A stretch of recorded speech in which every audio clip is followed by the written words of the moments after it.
အားလုံးပဲမင်္ဂလာပါရှင်အခန်း300ခွန်မှအတန်အပိုင်း3ကိုဆက်လက်တင်ပြပေးပါမယ်ရှင်တကားခောက်တန်3ချက်ထွက်ပေါ်လာပါတယ်ကိုထက်ကြောက်ရွံ့လို့အေးခဲသွားပါတယ်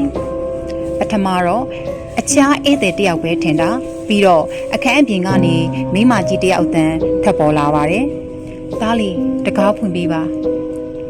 ကိုထက်အဲ့ဆိုကောင်တာကမိမကြီးရဲ့တတိပေးစကားတန်ကိုပြန်တတိရသွားပါတယ်။သူနှုတ်ဆက်နေလိုက်ပါတယ်။ထပ်ပြီးတော့အတန်ကထွက်ပေါ်လာပါတယ်။ငါချမ်းနေလို့ပါ။ကျေးဇူးပြုပြီးတကားဖွင့်ပေးပါ။တကားခောက်တန်ထပ်ပြီးတော့ကြာရပြန်ပါတယ်။သူ့ရင်တွေအယမ်းခုန်လာပါတယ်။တခုခုတော့မှားနေပြီပေါ့။တော်တော်လေးကိုတော့မှားနေပြီလို့ခံစားရပါတယ်။ဘာဖြစ်လို့လဲဆိုတော့အတန်ကအယမ်းနီးကပ်နေလို့ပါ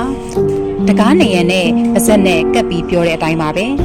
ချောင်းကြီးပေါက်နားကိုဖြည်းဖြည်းလေးခြေလန်းသွားခဲ့ပါတယ်